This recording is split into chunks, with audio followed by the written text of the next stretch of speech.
there's some people that are just going to have, and you've been doing it for 50 years, so should have a capacity to,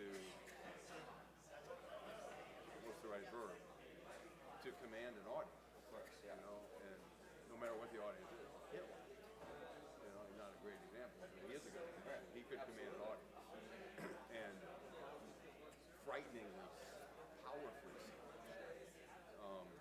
But this is positive. This is positive commanding. So, and he may end up, you never know. You find yourself down to Duke. All kinds of musicians and authors and stuff come through. College, it's called going to college. You never know. You may someday your paths may cross. You still playing the guitar?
What's up, bro? So you are doing the assembly. Well, you got it. For some reason, we got an email that said you weren't going to. Okay, great. This is, you said you were going later this week. I don't know why we said that, but you're going. That's great. All good. Can we take that? Okay. You can do it like quickly. We'll do essentials. Got it. That's great.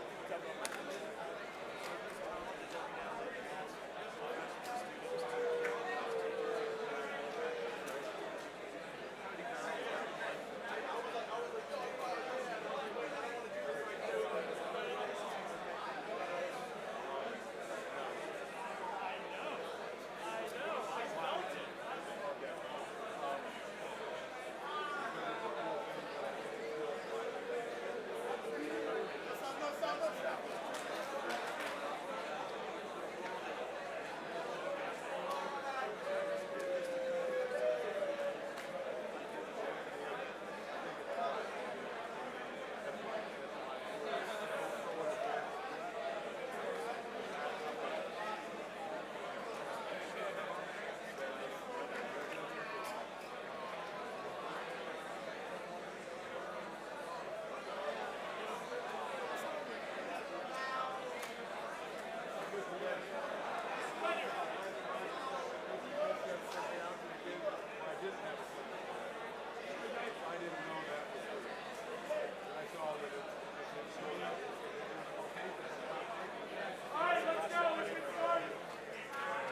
Tom, and I'm really excited to be here.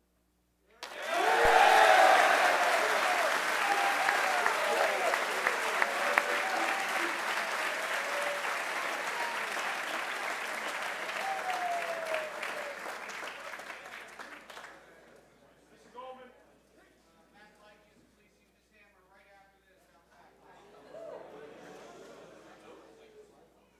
Coach. So I have two announcements, one pertinent to Gilman and one is a league-wide announcement. First, pertinent to Gilman. We are having a problem with towels in the gym, a shortage of them.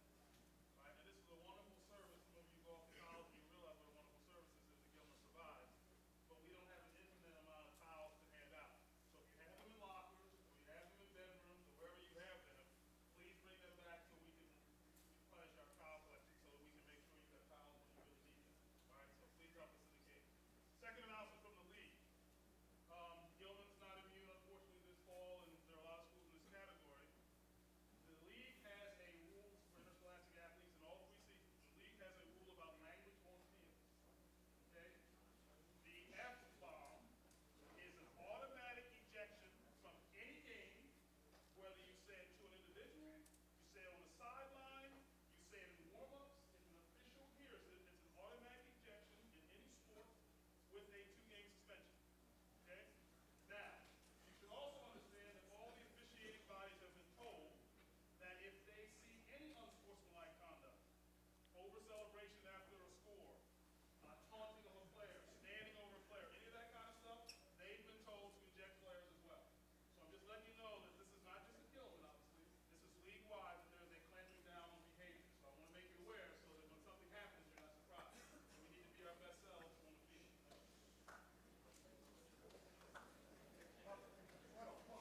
Shut up. I'm not sure what part of that announcement we should even be thinking about clapping about, or what part of that announcement would require discussion. Okay, maybe that's the problem. Maybe that's an issue with why our school, okay, has had at least 3 because we can't keep our mouths clean. Okay? Quite honestly, as the head of the upper school, it embarrasses me. It embarrasses me, and it should embarrass all of you that happens with our players. Okay? It's not funny, it's not appropriate, and it's not something you should be proud of.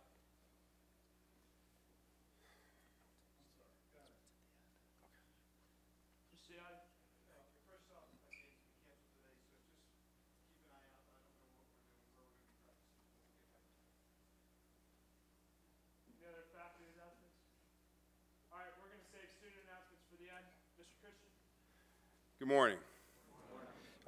Before I start, and I just want to sort of mention it sort of in line with, because this is not really a trend, but I think I've sort of seen it with guests that have spoken in the upper school for a while now, years, not just this year, that for some reason, and being honorable to guests, respectful to guests, is one of the oldest responsibilities of human beings.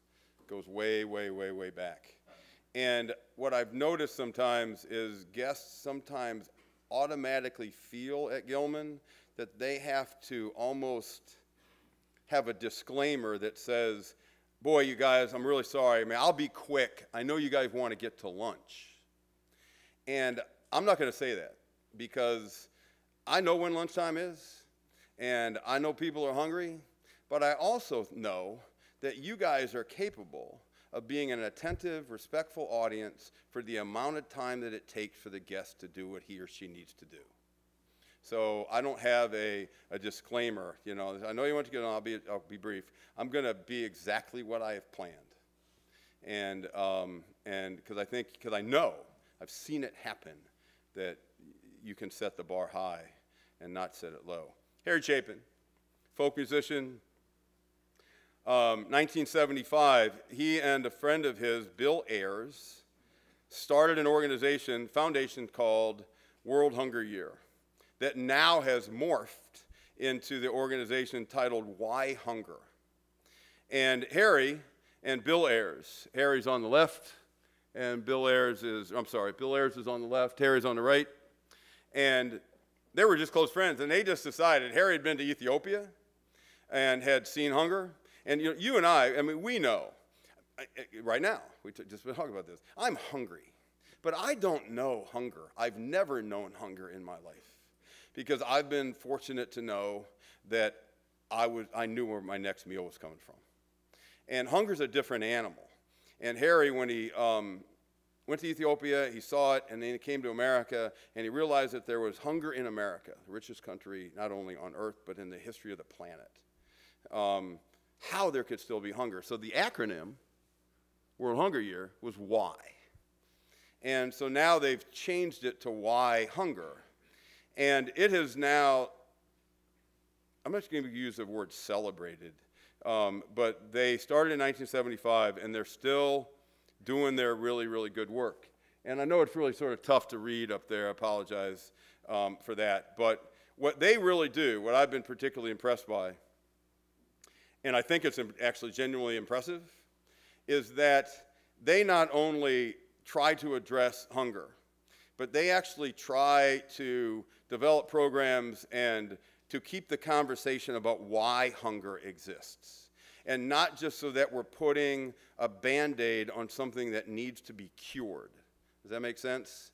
And so they are very, very committed. Now, Harry, they continue their 40th anniversary and lots of sustainable farms and the whole sort of deal that they've been behind. Let me go back to Harry again. Harry didn't stop there, right? And I know you seniors who may remember a tribute we did to Harry back when you guys were 9th graders, so this will not be a redundant assembly, I hope, because I hope you're going to hear things that you didn't hear then. But Harry was, his brother Tom said one time that his brother Harry should have been a millionaire. He certainly could have been a millionaire. But he was one of those rare people who actually put his life where his mouth was. So, and what did that look like? He did 225 concerts a year from 1971 to 1981. 225 concerts. Tough on Assemblies, for sure, but certainly great for the musical people. 225. 50% of those concerts, half of those concerts were benefit concerts every single year.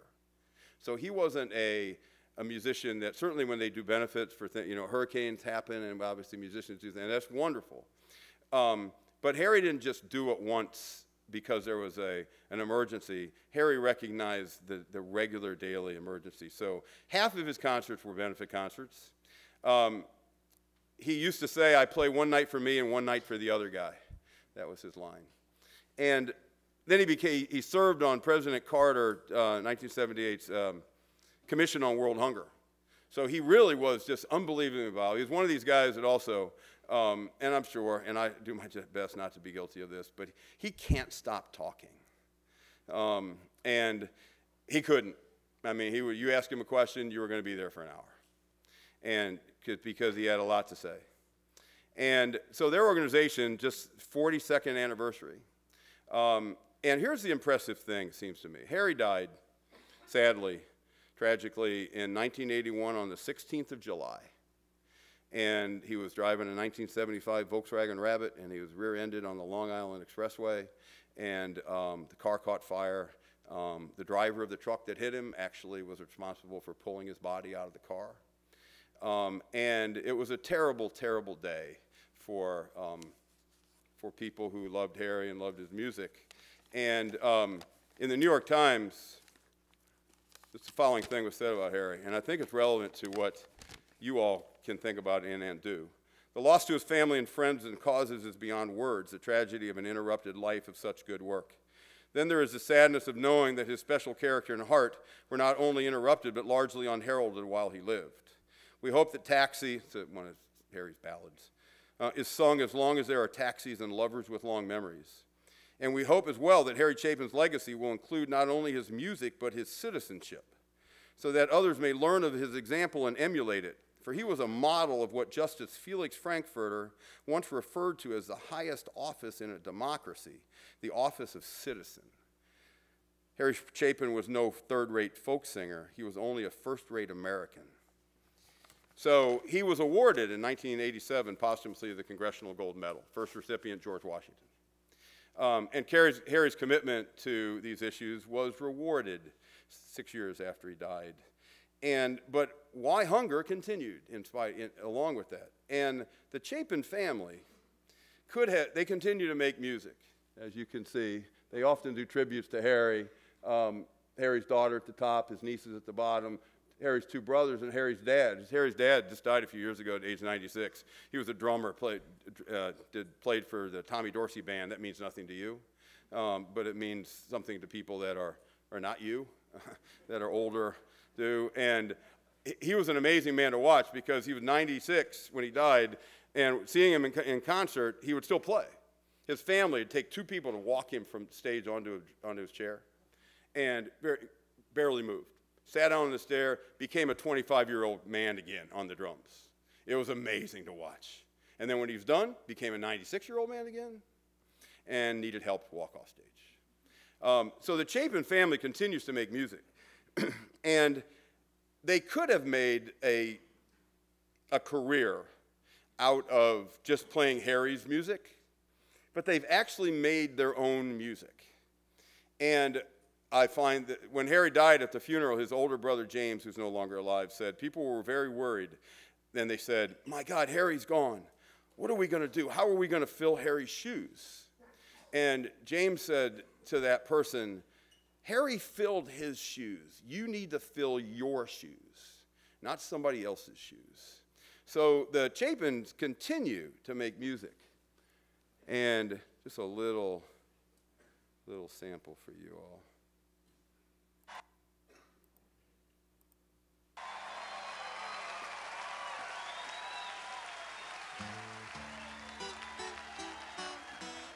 I came into town. I am the morning DJ.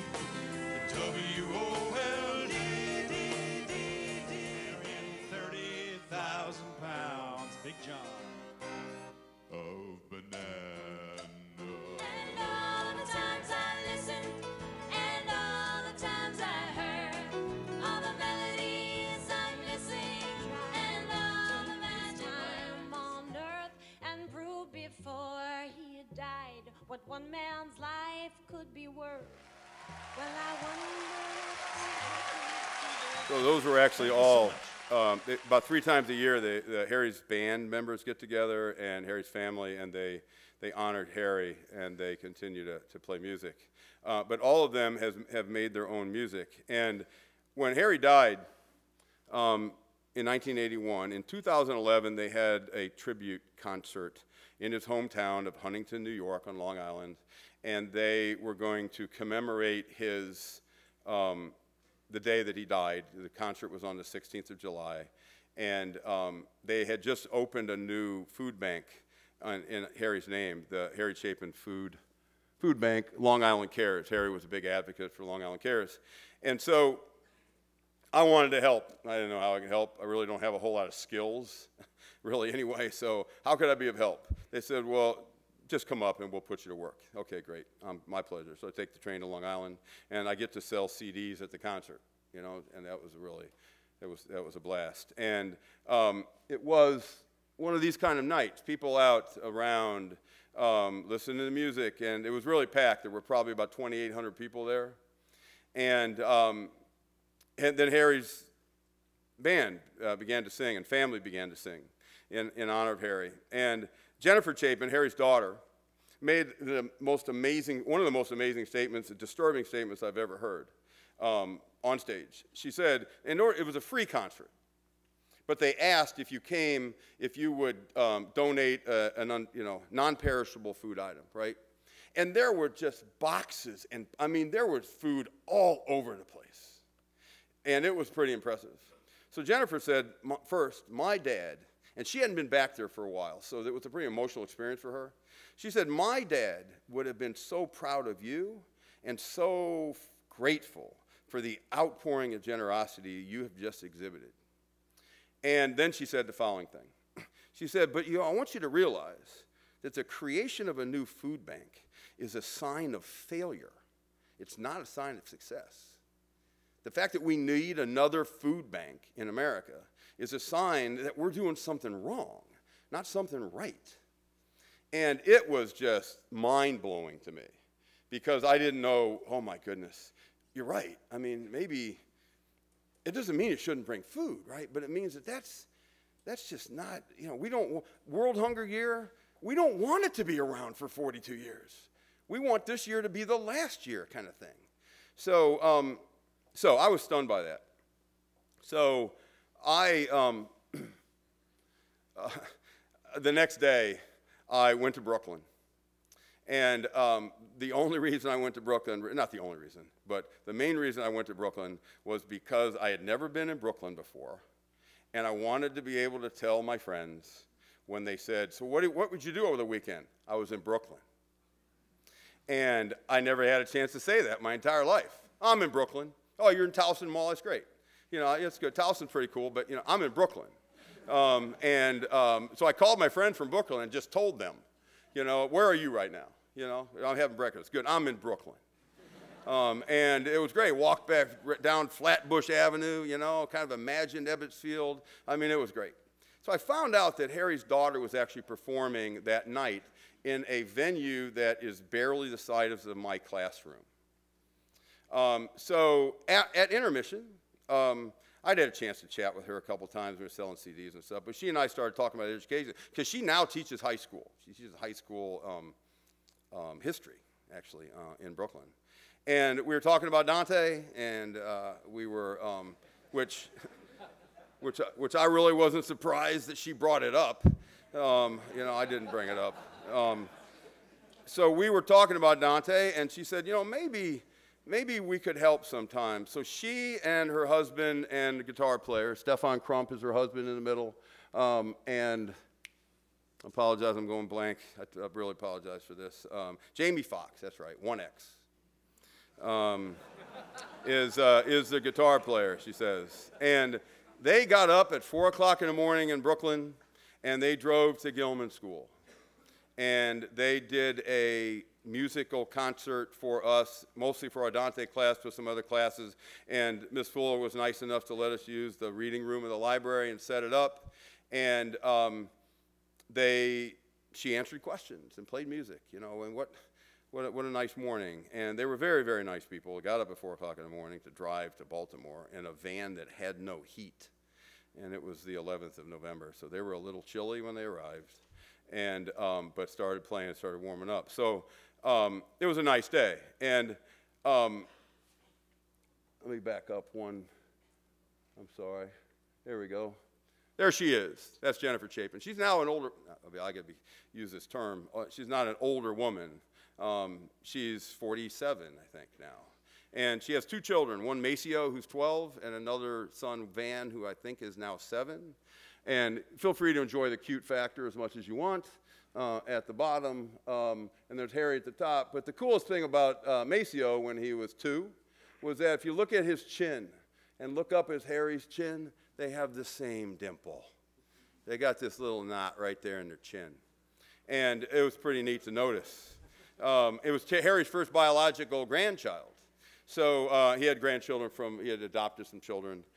So I wanted you to hear a little bit of Jen when she came in the ongoing quest of art over the ages. I won't play it all.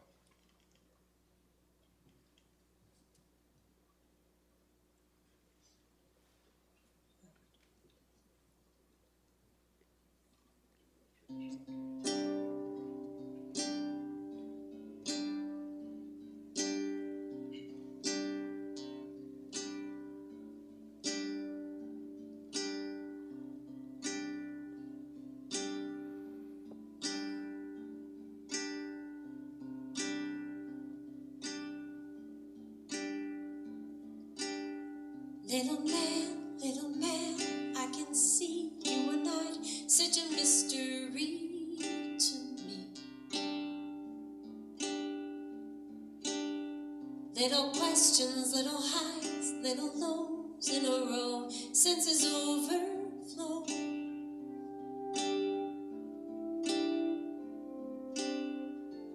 I've been thinking about this sad, sad world, about survival and the should know is find your joy and let it show. She wrote that in honor of, she wanted to honor her son, and she was trying to think, she said, what was, if she could tell her son, who's 2, one thing, it was to find your joy and let it show. It was that simple. It's a really simple, sort of lovely song. And Harry's brother, Steve, they still make music. We won't have time to play, though. He wrote a song called The Key, talking about how when Harry died, he felt paralyzed and couldn't make music anymore, and eventually was able to get the courage to sing again. And real quickly, because you heard a little bit of it, Harry's nieces, Tom's daughters, Abigail and Lily, who now sing, who now are both newly mothers. So Tom Chapin's a grandfather as well. And they make Chapin music, and their first album, CD, was titled The Chapin Sisters Sing the Chapin Brothers. And I'll let you just listen to a little bit of them. My 3 daughters, Jessica Craven, Abigail Chapin, and Lily Chapin. Please welcome them.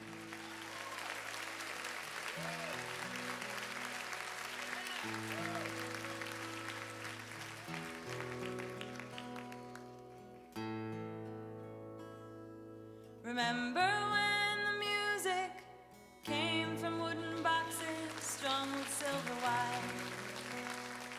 And as we sang the words, it would set our minds on fire. For we believed in things, and so we'd sing. Remember when the music was the best of what we dreamed of for our children's time? Harry wrote that song after Al Lowenstein died, if you guys are historians. He wrote it to try to honor his his friend. So, but the one Chapin family member that some of you guys may have actually heard of, because he's done a lot of children's music, is Tom Chapin. And he's probably received more notoriety than the other Chapin families. But all of them, Steve, Jennifer, the nieces, all of them have been committed still to Harry's vision of a world where hunger is eliminated and not just bandaged up.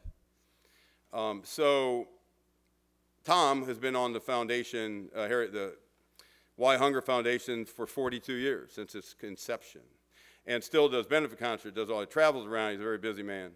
And there are 2 of his children's albums, Moonboat, Family Tree, and our 9th graders have to listen to force feed a little bit of this music to them when we're talking about the epigraph of To Kill a Mockingbird, lawyers I suppose were children once. And so we try to use the music to sort of do that. So, and I think I'm doing just okay with time here. So because the stars have lined up nicely this summer, and the universe is benevolent, and Gilman is very willing to support, Tom Chapin is going to come this Friday and do a concert for you all.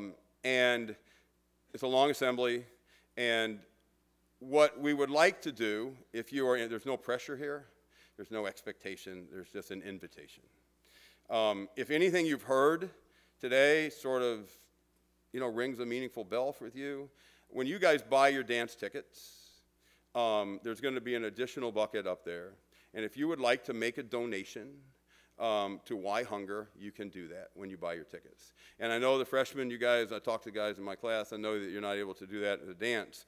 But also, and it's true for everybody, I have a box in my office, I have a box in my classroom.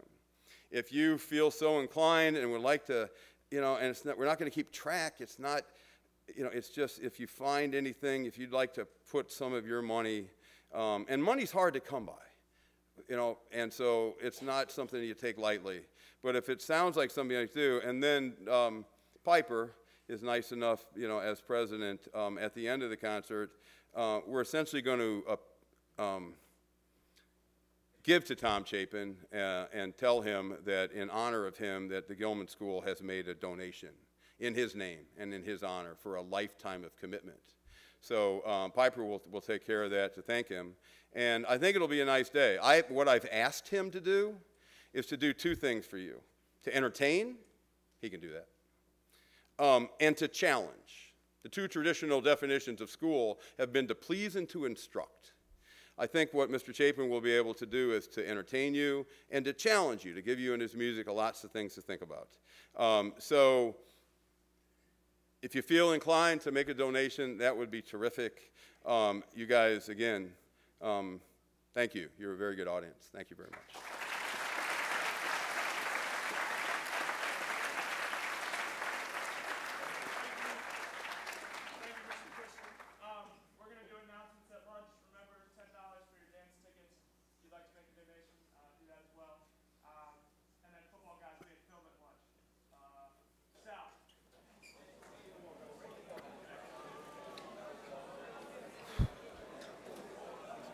Thank you. So I hope that was, I mean, I didn't get a chance to play all the musical slides I had, but